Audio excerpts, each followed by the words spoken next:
Dunas, conectada a você. Essa é a sua rádio, Rádio Dunas. De Porto do Mangue, Rio Grande do Norte, Rádio Dunas.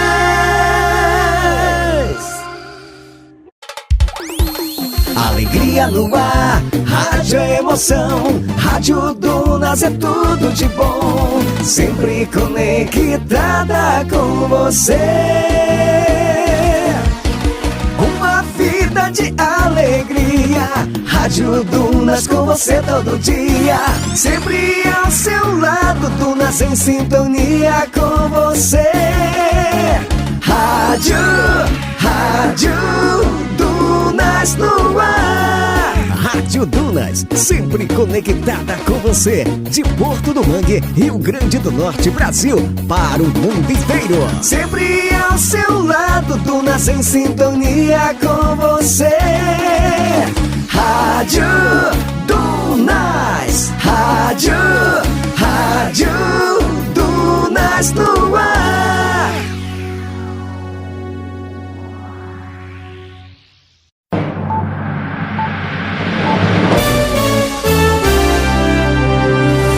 Agora, a Rádio Dunas passa a apresentar 60 minutos. 60 minutos. 60 minutos. 60 minutos.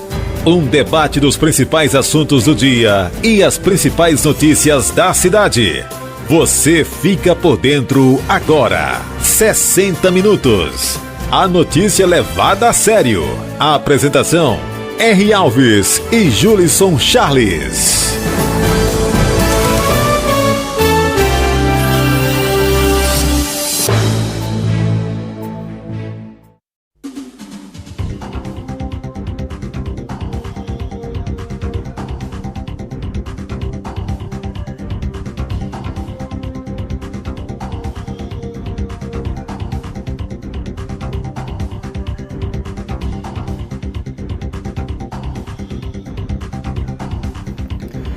Excelente tarde a todos os nossos amigos, ouvintes cativos do programa 60 Minutos na Rádio Dunas em Porto do Mangue. Seja muito bem-vindo para mais um programa de muita informação e informação com credibilidade. Aqui você fica por dentro de todos os bastidores da política local.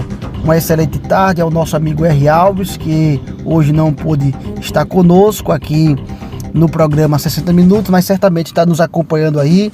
Também um alô todo especial para nossos amigos da Praia do Rosado e da Praia de Pedra Grande. Obrigado a todos vocês pela audiência, pela sintonia. Então vamos de informação.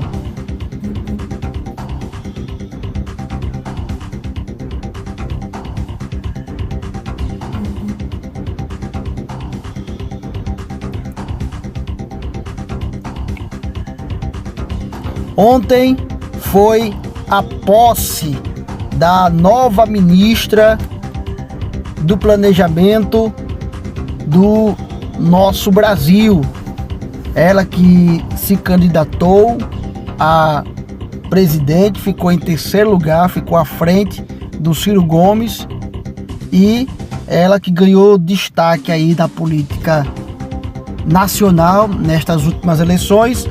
A Tebet, do MDB, assume o Ministério do Planejamento para compor aí a gestão do terceiro mandato do presidente Luiz Inácio Lula. E ela já assume, claro, de olho aí num possível protagonismo já em 2026, porque a política ela tem essa dinâmica. Ela encerrou agora as eleições, mas a turma já está de olho aí em 2026. E ela que teve um papel essencial aí, claro, na campanha do presidente Lula, principalmente não, na verdade ela teve um papel essencial no segundo turno, porque no primeiro turno Lula era ladrão, Lula não prestava, Lula ia voltar à cena do crime, o governo do PT era corrupto, mas no segundo turno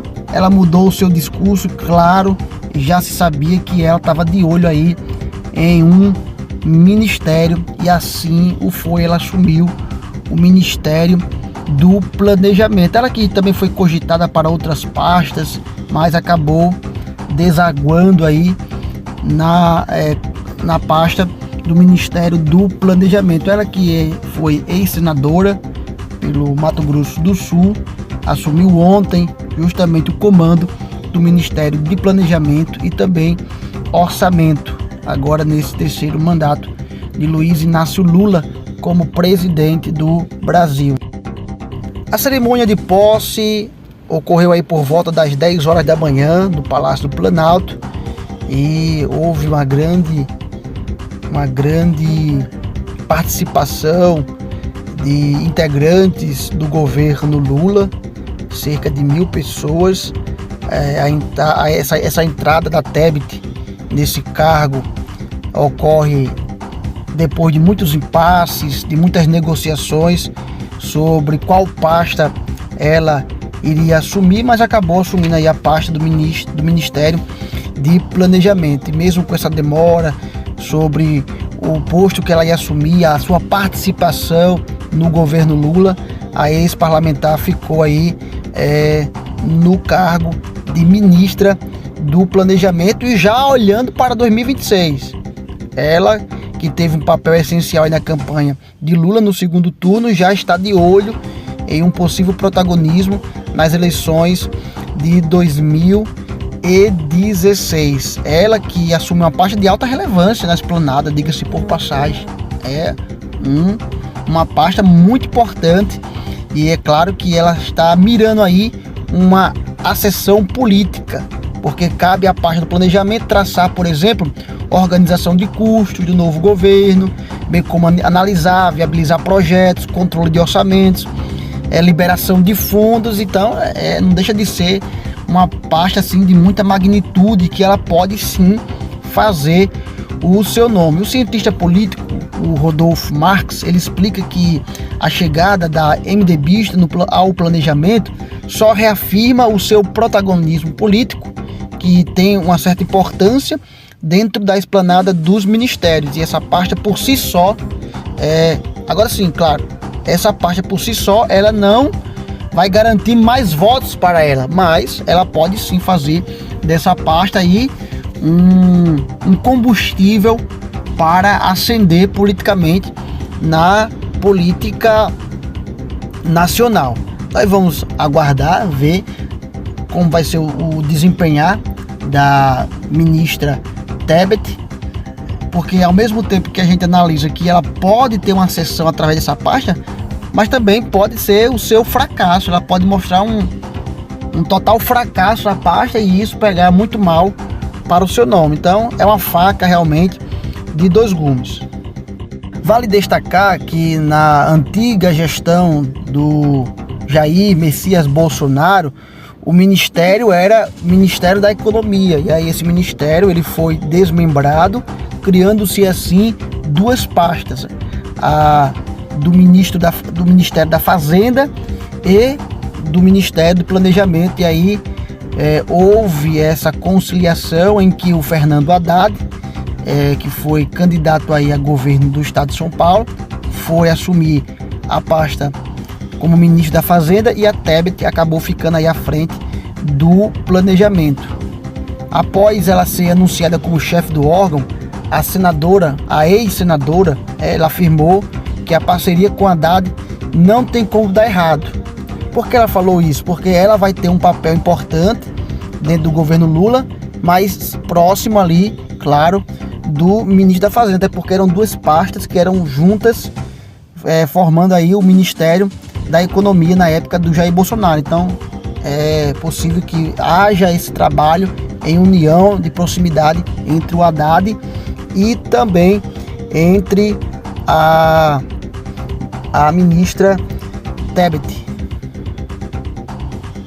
E aí, se não me engano, já são 27 ministros e ministras que foram empossados.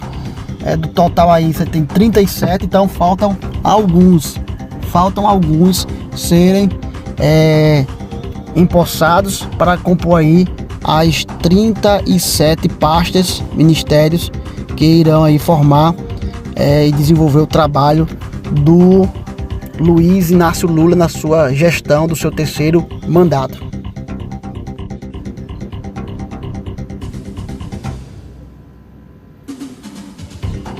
MEC divulga em breve o reajuste do piso salarial dos professores em 2023. É isso mesmo.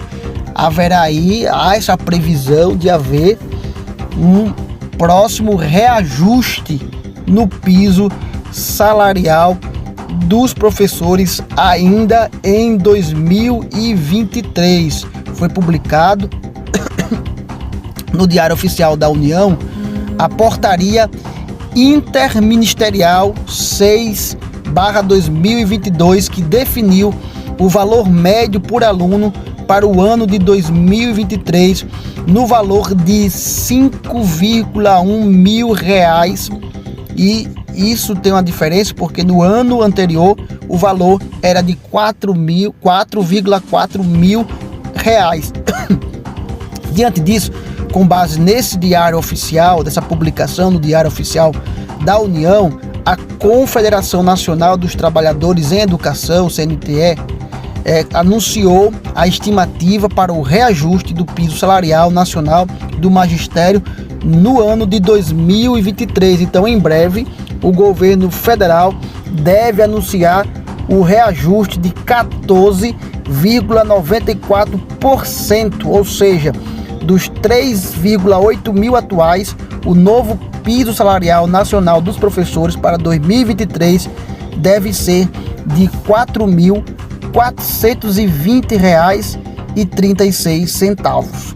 Tal cálculo leva em conta a Lei número 11.738 de 2008, que obriga estados e municípios a concederem aumento anual em porcentagem igual ao reajuste do valor anual mínimo por aluno dos anos iniciais do ensino fundamental. O anúncio deve ser feito em breve pelo futuro ministro da Educação, Camilo Santana, oficializando aí a remuneração a partir de 1º de janeiro de 2023. E se é de acordo com 1º de janeiro, então vem a questão aí dos retroativos. A gente lembra que isso aconteceu ano passado com Bolsonaro, foi aí um aumento de 33, alguma coisa por cento.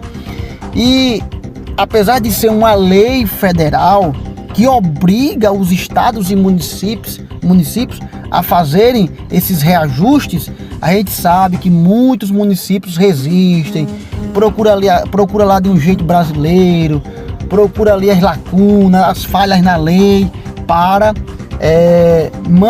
criar uma manobra e não fazer esse reajuste.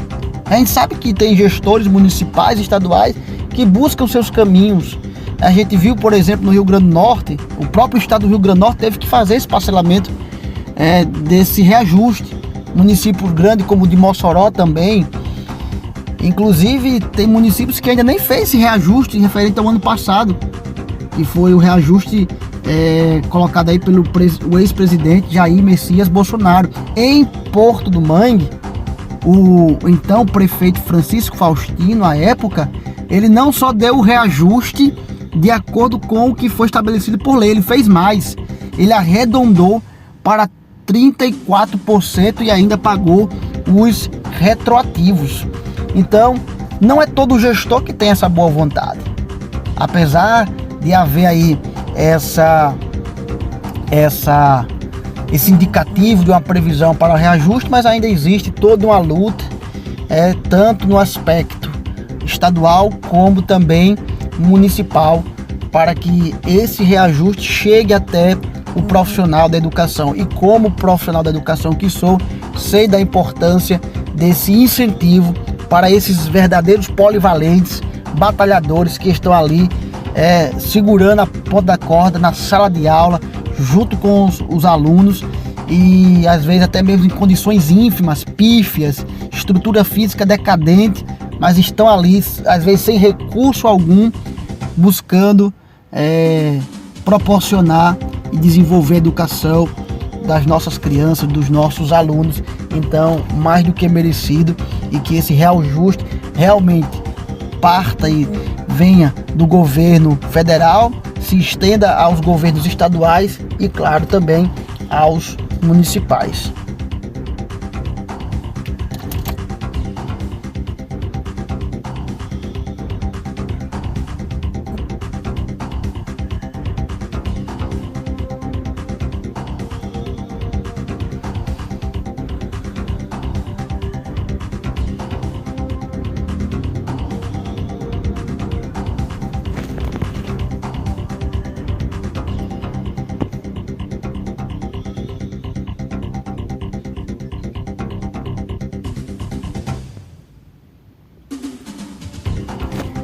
Governo Lula adota a linguagem neutra, os todes. A gente tem visto muito isso na fala agora dos ministros, né? Das lideranças do governo petista, essa linguagem todes. A primeira-dama Rosângela da Silva, também conhecida como Janja, e o ministro da Secretaria de Relações Institucionais, Alexandre Padilha, e outros cerimonialistas já estão usando aí a palavra todes em cerimônias ao longo desta primeira semana do governo Luiz Inácio Lula da Silva. Apesar do uso de todes, a atual ministra do Turismo, quando deputada federal, Daniela Carneiro, foi coautora de um projeto de lei que buscava vedar a utilização dessa linguagem neutra por escolas públicas e privadas. Todes não faz parte das normas oficiais da língua portuguesa. No entanto, vem sendo utilizada como um pronome neutro para se dirigir a pessoas não binárias que não se identificam exclusivamente com o gênero masculino ou com o gênero feminino. O termo é incentivado aí pelo público LGBTQIA+, como forma de inclusão. O pronome todes já foi utilizado em post no Twitter pelo Museu da Língua Portuguesa em 2021. Naquele mesmo ano, o governo do ex-presidente Jair Messias Bolsonaro chegou a proibir o uso da linguagem neutra E aí, nesses últimos dias, a gente tem visto a Janja, primeira-dama, e Alexandre Padilha e outros ministros cerimonialistas do governo petista optarem por incluir essa linguagem neutra ao cumprimentar o público presente, né? Eles chegam, boa noite, né, a todos, a todas e a todes. Sinceramente, gente, a cada dia que se passa o mundo tá ficando tão chato. Tá ficando cada vez tão chato. Era tão simples quando a gente só chegava e dizia boa noite a todos. E não tinha nenhuma ofensa nisso. E não tinha nenhuma dificuldade. E não havia nenhuma picuinha, nenhum mimimi em uma apresentação como essa. Tô vendo a hora chegar um momento em que ser hétero vai ser crime. Então, são as coisas tão banais, são as coisas tão cheias de mimimi, que sinceramente, quer dizer que agora as pessoas vão ser recriminadas. Tô vendo chegar a hora de sermos recriminados por cumprimentar apenas com todos. Boa noite a todos. Bicho, olha, homofóbico, preconceituoso. Sinceramente, o mundo tá ficando... O Brasil tá ficando cada vez mais chato. O mundo também, com essas ideologias que só vem trazer confusão na cabeça das pessoas. Mas o governo aí do PT está adotando essa linguagem neutra, o todes, os todes, e por aí vai.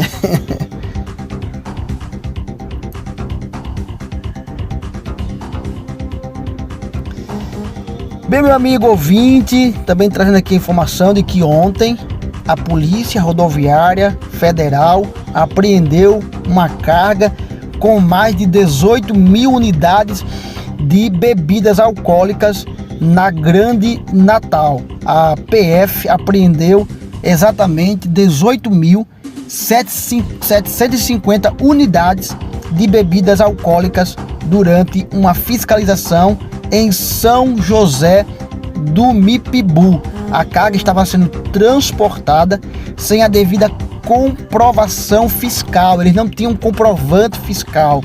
E aí essa ocorrência policial foi registrada no quilômetro 118 da BR-101 na tarde de ontem, quarta-feira, ou na verdade anteontem. O material apreendido,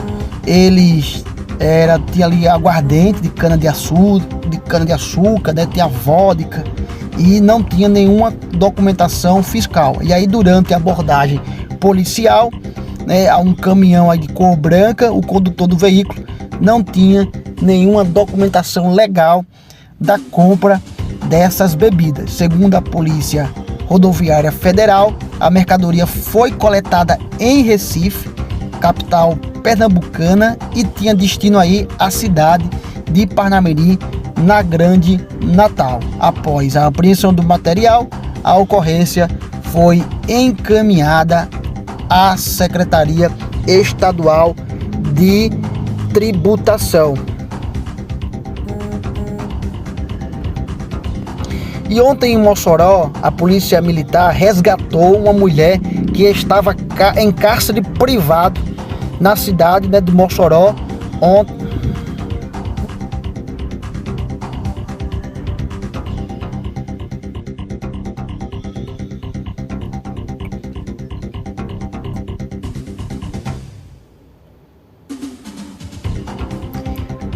Em Porto do Mangue, obras da adutora já chegam aí a 80% aí da sua conclusão. Essa adutora, que é um sonho de longos anos para os moradores dos assentamentos Rio Doce e Brilho do Sol de número 1, Brilho do Sol de número 2, Logradouro também, hein? Infelizmente a adutora vai conseguir chegar somente até ali ao Rio Doce, porque esse dinheiro é um recurso federal e só conseguiu contemplar esses assentamentos, mas a gente espera que a gestão municipal possa estar vendo com bons olhos e possa estar fazendo aí com que essa adutora também, essas águas cheguem até Logradouro, que também é uma comunidade que sofre muito, mas sofre muito com essa falta de abastecimento de água, e é desumano. Você vê a população, você vê os moradores dos assentamentos, esses assentados estarem vivendo em condições de dependência de abastecimento de água através de carro-pipa. É algo realmente desumano, mas agora esse sonho está se tornando realidade. A gente lembra que este projeto ele teve início na gestão Sael Melo, mas havia um planejamento, havia um projeto para a construção dessa adutora. Porto do Mangue foi contemplada, mas precisaria de uma contrapartida do município, documentação e outras coisas mais, aquela parte burocrática. A parte burocrática que na época a gestão Sael Melo se enganchou muito com isso e quase perdeu a adutora. Por sorte, veio depois a gestão Francisco Faustino, viu que estava tudo bagunçado, que estava tudo desalinhado. Porto do Mangue nos 45 minutos, nos acréscimos do segundo tempo, correu contra o tempo, foi atrás, ajeitou toda a papelada. Houve uma boa vontade aí da época do prefeito Francisco Faustino, como também do superintendente aí do INCRA, em ajudar a cidade de Porto do Mangue. E esse cidadão merecia um título honorário de cidadão porto-do-manguense, merecia receber essa homenagem, porque também, junto com o prefeito Faustino na época, correram atrás para resolver essa parte burocrática da contrapartida do município, para que o recurso então fosse liberado para começar a construção. E depois de muito empenho do prefeito Faustino, junto com o superintendente do INCRA, no estado do Rio Grande do Norte, aí sim as coisas começaram a funcionar e, enfim, esse projeto realmente decolou. Inclusive foi no início da gestão de Francisco Faustino que se iniciaram aí essas obras. O prefeito Faustino assinou a ordem de serviço junto com o secretário Flávio Felipe de Planejamento, que elogiou, reconheceu o trabalho da gestão, trabalho e compromisso à época, e quando Faustino sai mais uma vez do governo municipal e o prefeito Israel Melo retorna por força de liminar, pois havia renunciado o cargo e depois por força de liminar ele volta, então ele já pega a obra em andamento. E agora só tocou o barco e agora já está em 80%.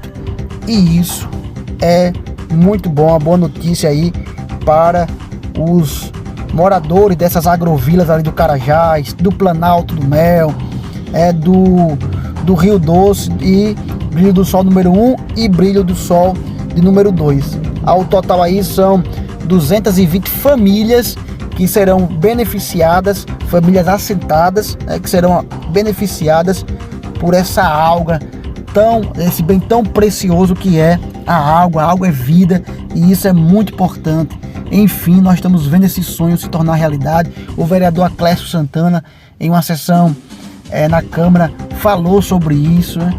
Ele profundamente emocionado, um vereador de 5 mandatos, sabe muito bem dessa luta. Ele que mora no assentamento do Logradouro, sabe muito bem o que é isso, conhece de perto essa dor de que é ver os seus conterrâneos ali sobreviverem somente através de abastecimento de água, através de carro-pipa. E quando tem, então graças a Deus, a gente espera que essa obra chegue à conclusão e só quem ganha é a população de Porto do Mangue. E eu espero também poder ver em breve que essa adutora chegue até também ao Logradouro, inclusive onde reside aí o vereador Aclésio Santana. Bem, meus amigos, nós encerramos agora o nosso primeiro bloco. Nós vamos fazer aquele pequeno intervalo, trazer nossa pasta comercial, beber um pouquinho de água e retornar daqui a pouco. E nós vamos estar com a participação dele, que vem no giro do 365 graus, ele vem no Vira e Mexe, trazendo a sua análise política, e também iremos abordar no próximo bloco sobre uma pauta importantíssima. Os israelistas estão desesperados e estão espalhando fake news por toda Porto do Mangue. No próximo bloco, segura aí que nós vamos analisar esta pauta.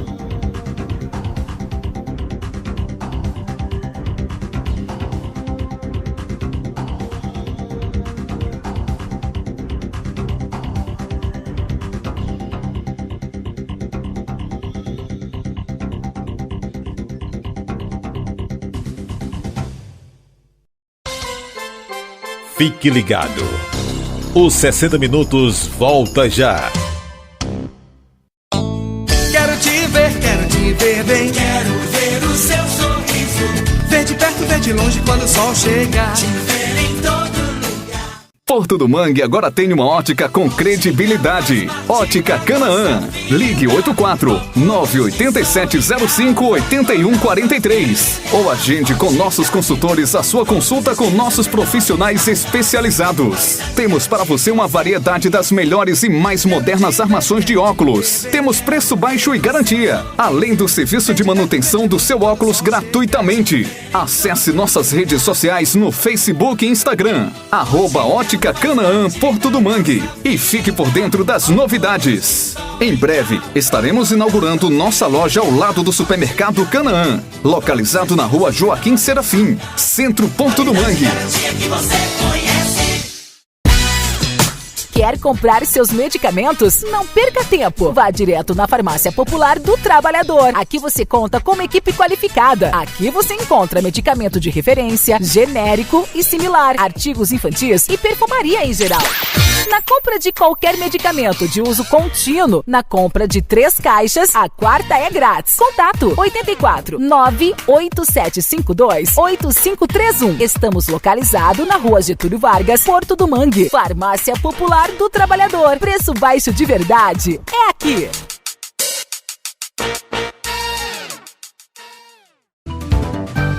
Os 60 Minutos já está de volta.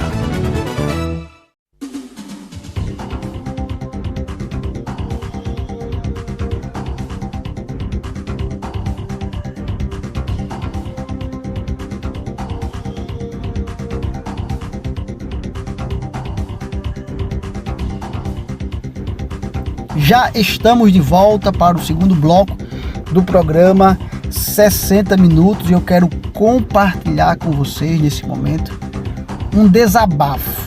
É assim que eu considero essa mensagem que eu tive acesso de uma cidadã porto-manguense que compartilhou em seus status, em suas redes sociais, e eu não vou dizer o nome dela por uma questão de ética.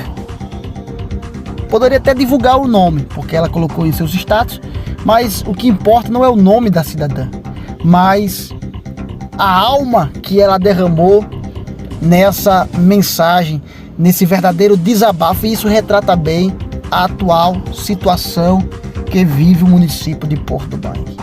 E na mensagem ela se direciona ao juiz de plantão, aquele juiz substituto do TJ que suspendeu a sessão extraordinária para a votação do impeachment do prefeito Sael Melo. Ela diz assim: excelentíssimo juiz de plantão, agora me pergunto, por que dá direito a uma liminar a um prefeito irresponsável como Sael Melo, maltratando os porto-manguenses, desempregando uma mãe e um pai de família?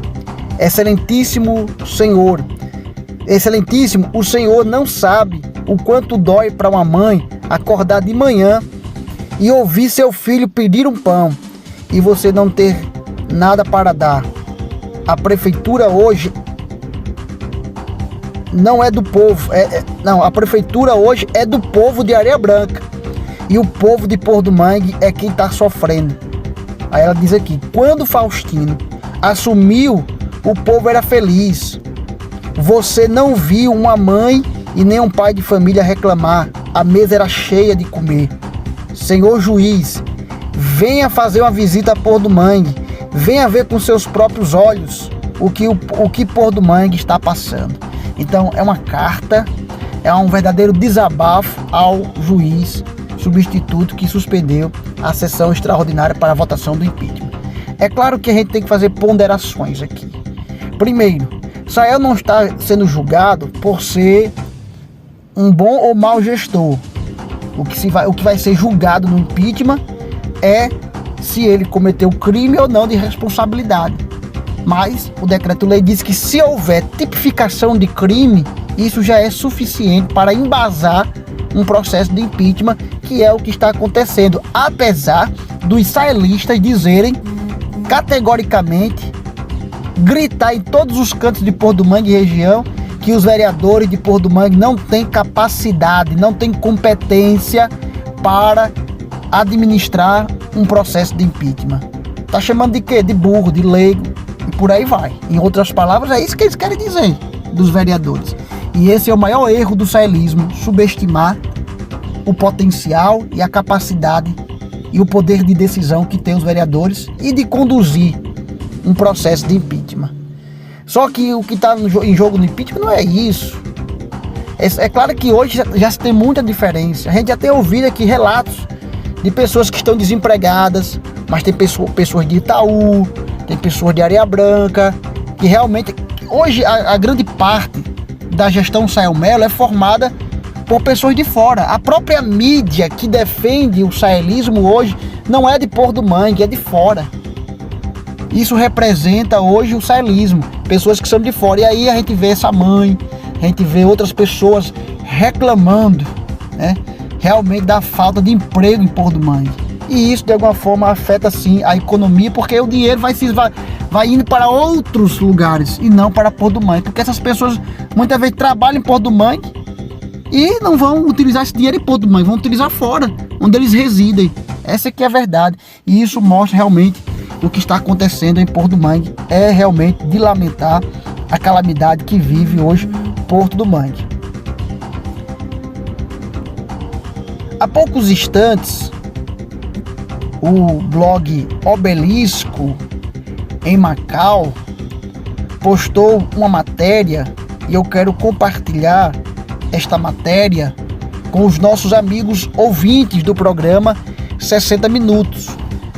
Essa matéria que tem como título: em 90 dias, Prefeitura de Porto Mangue gasta 74 mil com recargas de cartuchos e manutenção de computadores.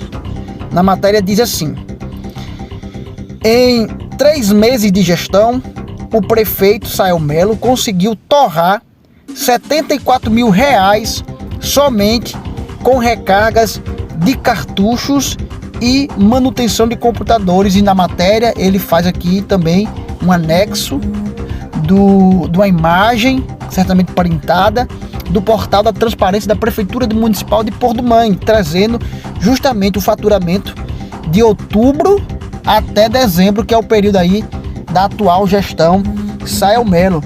E aqui tem vários valores que você pode ir até o site do Obelisco em Macau e conferir. Quem já é membro integrante aí do grupo PMN já tem essas informações com exclusividade, mas está lá divulgada lá todas as transações de 5 mil, de 7 mil, de 3 mil, de 4 mil, de todos os valores, e juntando todos esses montantes chega aí a exatamente R$ 73.896,15.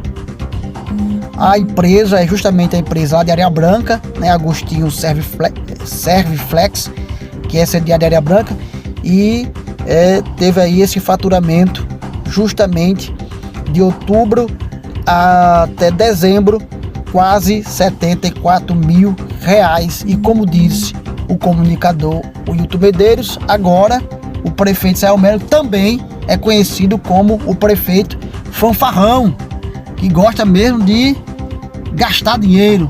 Exemplo disso foi a informação que trouxemos ontem, que o prefeito só em festas gastou quase 1 milhão. Esses eventos que tiveram aí de festejo de fim de ano foi quase 1 milhão. Enquanto isso, nós acabamos de ler aqui um relato de uma mãe que está passando necessidade, precisando aí de um emprego, mas foi demitida, foi tirada do emprego, sei lá por qual motivo, e falta oportunidade, e falta merenda escolar. As escolas encerraram suas aulas com aulas suspensas por falta de merenda escolar, médicos reclamando por falta de material básico como algodão. A vereadora Alciene falou da falta de paracetamol no posto de saúde, enfim. Mas enquanto isso, o prefeito gastou aí quase 1 milhão de reais em farras, o que lhe atribuiu agora, entre tantos títulos que ele já tem, o título também de prefeito fanfarrão. É lamentável essa situação, é muito lamentável. Agora tem uma coisa, meu amigo: quase 74 mil de cartucho de manutenção. Se espera que pelo menos esses computadores, esteja no grau de primeira linha. É muito cartucho, né, para ser abastecido.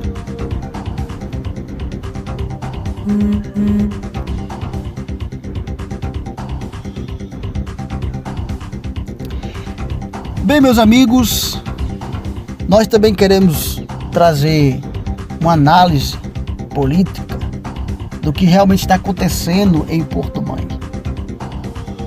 Os saelistas estão desesperados, e esse desespero tem levado os saelistas a espalharem fake news em toda a Porto do Mangue. E isso é lamentável. Nós temos demonstrado nosso repúdio e lamentar toda essa propagação de fake news que só gera mentiras e desinformação. Nós temos visto que isso não é uma característica agora do saelismo. Isso não é atual. Isso já é uma roupagem velha, roupagem de bazar, como diz a vereadora Alciene. Isso não é de agora, já é de outros tempos. Mas isso tem se intensificado agora, nesse contexto atual, visto que está chegando o desfecho do processo do impeachment, que já começa por aí. Já vamos começar por aqui. Os saelistas, desde o começo do processo, menosprezam, faz desdém do processo, e por diversas vezes espalharam que o processo tinha sido arquivado. E agora, mais uma vez, eles estão dizendo por aí que o impeachment já é página virada, que a justiça derrubou o impeachment, sendo que é uma total mentira. Eles mesmos que espalham isso sabem que é mentira. Eles sabem que é mentira. O processo do impeachment não está arquivado. O que foi suspensa foi a sessão extraordinária, que a qualquer momento essa liminar pode cair e os vereadores, o presidente da Câmara, Júnior Bola, mais uma vez chamar os vereadores para uma sessão extraordinária e fazer a votação. E eles sabem tanto disso que tem continuado espalhando fake news, querendo desarticular o grupo da oposição.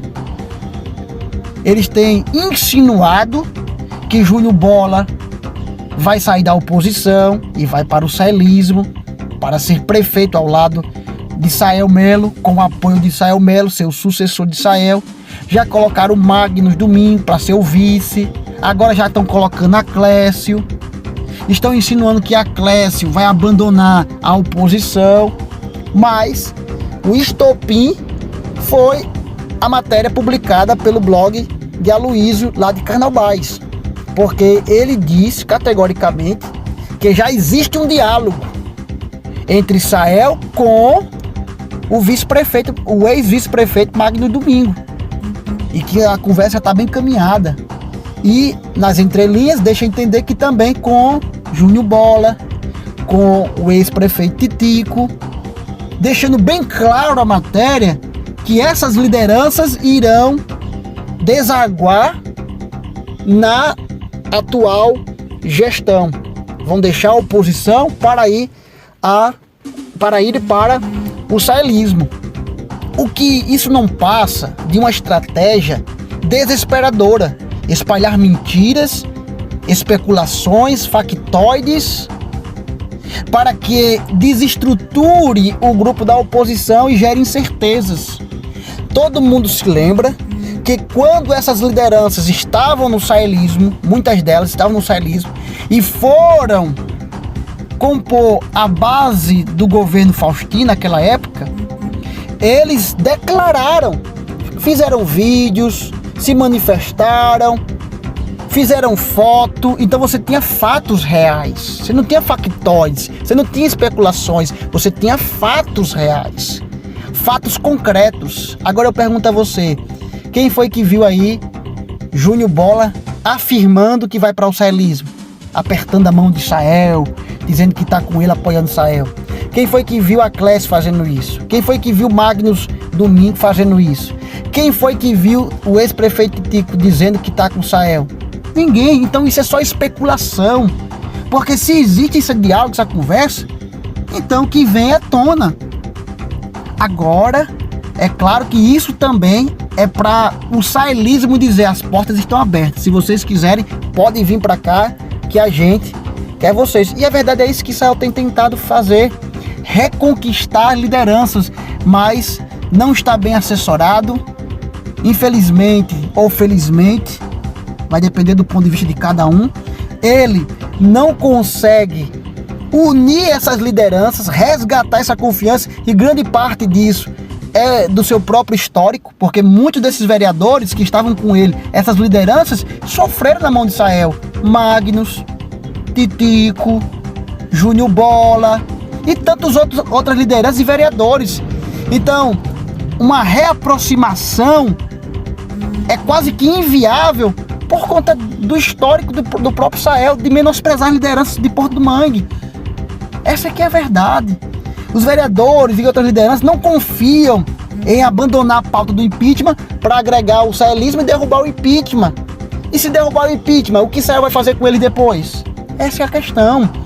Então, a gente acredita que em breve essas lideranças que estão sendo citadas, principalmente Titico e Magno Domingos, irão se manifestar, porque a cada dia tem se intensificado essas matérias, e eu acredito que é importante que Magno Domingos, que representa aí a família de Zé Domingos, de saudosa memória, o ex-prefeito Chico de Pereira, né, o ex-prefeito Titi, que também é um nome forte na oposição e em Porto do Mangue, devam se manifestar com nota, dizendo se realmente são verídicas ou não essas informações, porque isso só tem gerado especulações e desinformação. Então eu acredito que essas lideranças em breve irão se manifestar para desfazer de vez essas mentiras, essas especulações, que só gera desinformação. E aos eleitores, a população Porto do Mangue, procure a sua liderança. Faça como disse o vereador Júnior Bola. O vereador Júnior Bola disse, olha, diante de tantas fake news, a população procure a sua liderança. Você que está me ouvindo agora, procure a liderança. Pergunte a ele mesmo, é verdade essa matéria? É verdade, o senhor vai para a base sailista? E ele vai lhe dizer se isso é verdade ou se é mentira, porque eu acredito que a liderança tem um compromisso com os seus liderados. Então procure a sua liderança política e pergunte a ela mesmo. O fato é que o comunicador Hilton Medeiros disse aqui ontem que entrou em contato com o Júnior Bola, e Júnior Bola disse que um dia pode ser prefeito. Se o povo quiser, um dia ele vai ser prefeito. Ele quer ser prefeito, ele pode ser prefeito pela vontade popular. Agora não enganchado com o Sael, não com os bigodes amarrados aí com o saelismo. Foi o que o repórter, o Hilton Medeiros, disse aqui ontem. Eu entrei em contato com algumas pessoas ligadas a Magnus, e a informação que eu tive é que isso não passa de uma atitude desesperadora do saelismo, e que Magnus Domingos não tem compromisso com o Sael. Seu compromisso é com a oposição. Ele está com a oposição e não troca por nada. É essa a informação que nós recebemos da parte de Magnus Domingos. Como também da parte de Titico, existe também até o momento que ele está firme com a oposição. Agora é fato que é interessante que isso saia das especulações e ganhe uma moldura, um formato concreto, uma nota, uma foto, enfim, é preciso que isso seja criado, seja feito para que acabe com essas especulações de uma vez por todas, porque enquanto não fizer isso, os saelistas que estão desesperados para escapar do impeachment vão continuar espalhando desinformação por toda a Porto do Mangue, e isso é muito prejudicial para o nosso povo. Está lidando com essas especulações, com mentiras, e nós que fazemos mídia, e nós que fazemos parte da comunicação, temos que lidar diretamente com essas situações, porque as pessoas nos perguntam, nos questionam, ficam a todo momento querendo saber. Então a gente tem que trazer essa pauta, infelizmente, baseadas em especulações, mas essa que é a verdade. Inclusive eles apontam que o vereador Juscelino Gregório e que o vice-prefeito está encabeçando aí um grupo para querer manipular as outras lideranças, Magno, Júnior, Titico. Pelo contrário, se assim fosse, por que então o Juscelino Gregório não foi presidente da Câmara? Ele tinha interesse em ser presidente da Câmara. Quem é que não tinha interesse em ser o presidente da Câmara? Mas ele cedeu essa ocasião de disputar a presidência da Câmara para ceder o espaço de liderança para Júnior Bola. E Júnior Bola venceu a eleição por unanimidade, chapa única. Ganhou tranquilamente para o seu biênio, claro, também por causa da competência do trabalho que Júnior Bola vem desenvolvendo. Mas Juscelino Gregório poderia ter saído na disputa e não quis, cedeu espaço para Júnior Bola. Titico tem o seu espaço, teve seu espaço no governo Faustino, não precisou ser manipulado em nada. Magnus Domingos, que foi traído na época do saelismo, e agora tem espaço no governo Faustino, e essas lideranças sabem disso. Essas e as outras sabem muito bem disso, o espaço que eles tiveram no governo Faustino e como eles eram tratados no saelismo. Então, na verdade, hoje, o saelismo no cabeça do grupo, que é o Sael, o que eles querem, na verdade, é manipular essas lideranças para tirar elas do saelismo, da oposição, e colocar no saelismo e poder manipular. E aí, essa é a questão. Se isso acontecer, ou se isso acontecesse, se essas lideranças, sem parar para pensar nessa hipótese, na política tudo pode acontecer, inclusive nada.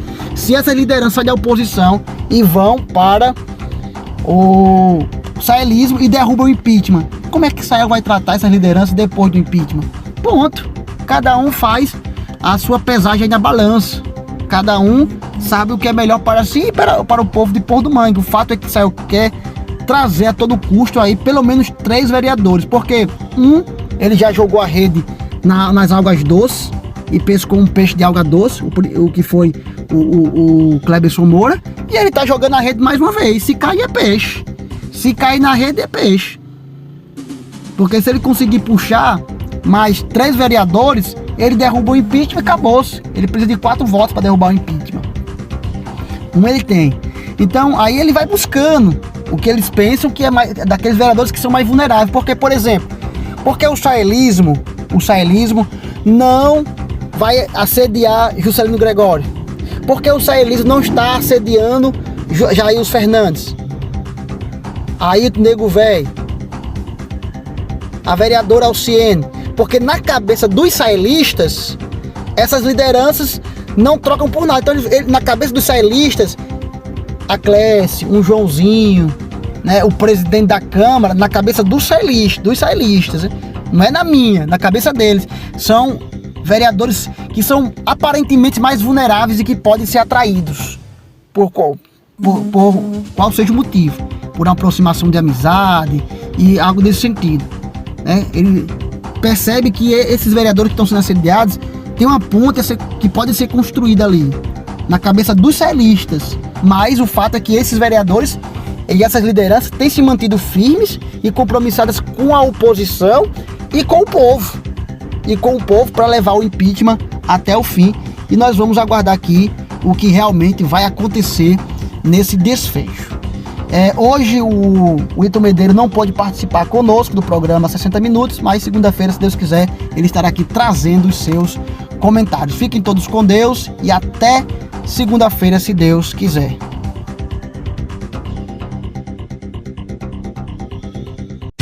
É ficar por dentro dos acontecimentos da cidade e os principais debates das principais notícias. Acompanhe os 60 Minutos, todos os dias, de segunda a sexta, ao meio-dia, na Rádio Dunas. A apresentação: R. Alves e Julisson Charles.